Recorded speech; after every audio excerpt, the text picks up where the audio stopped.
India और European union का जो ट्रेड डील होने जा रहा है वो काफी गेम चेंजर होगा एंड हमारे जो कंपनीज को एक डिफरेंट मार्केट का जरूरत है, ये जरूरत भी पूरा करेगा।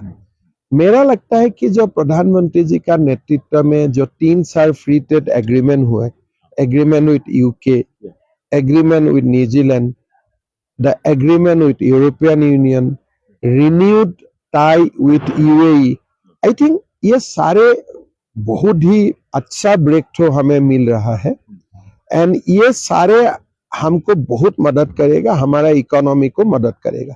लास्ट क्वेश्चन कि जिस तरह से आप अभी आपने कहा कि ज्यादा से ज्यादा फ्री ट्रेड एग्रीमेंट हो रहे हैं, ठीक है, अभी यहाँ पे इन्वेस्टमेंट हब जो है इंडिया में ज्यादा से ज्यादा आने की कोशिश आप लोग कर रहे हैं, किस तरह से रिस्पॉन्स आ रहा है? देखिए, मेरा स्टेट छोटे स्टेट है, मेरा ये असम पहला बार हम लोग डेवोस में आया हूँ, लेकिन हमारे जो एक स्टोरी थे कि हमें हमारा जिम्मेदारी था कि असम का बारे में बताना, लोग सुन भी रहा है और लोग इन्वेस्टमेंट कमिट भी कर रहा है। तो मैं पहला बार आया हूँ, लेकिन मैं बहुत खुश हूँ। Thank you.